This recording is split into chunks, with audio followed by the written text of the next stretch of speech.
Simple lines and color blocks in abstract art are often misunderstood as a technique that's easy to do.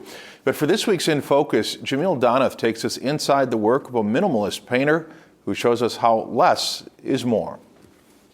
Squiggly lines, straight lines, busy brush strokes, soft strokes, bold colors, and light shades. It's all about breaking it down into basic art principles, which is color, line, texture. Because Brainerd minimalist and abstract artist Steve Seevers' techniques are fundamental, this art form is often misunderstood as being easy. And while it's not easy to master, Seevers says minimalist art is simply about appreciating simplicity. Do you like the colors? Do you like the texture? Do you like any lines in it? I mean, if you like the color yellow, why wouldn't you like a yellow painting and a yellow shirt? In fact, for Seevers, starting a piece is the only simple part. He doesn't really think before he paints. He just lets the colors and the brush do what they want. It's kind of an adventure to search and see what you're going to come up with. Even so, it is deceptively difficult to make something simple and effortless.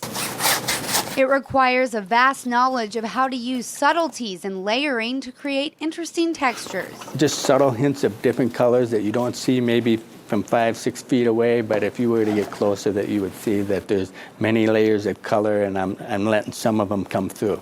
Seevers says his artwork is never done until it's sold. So oftentimes he takes a piece of work like this one and completely paints over it for a totally different outcome. That's the nice thing about painting is that you start out, and if you don't like something, you just paint over it. While Seevers does a wide variety of abstract and minimalistic paintings, right now he is focusing on a collection called Horizon Paintings. Now I'm going to just kind of spread things out. Even though Seevers says he paints with a lot of energy, he doesn't paint with emotion in mind. But sometimes it just might sneak in anyway. Those emotions might come later when you finally look at the painting as you've been working it through the process, that, oh, this kind of means this to me. Because of the understated designs in minimalist art, people often read into the meaning behind every detail.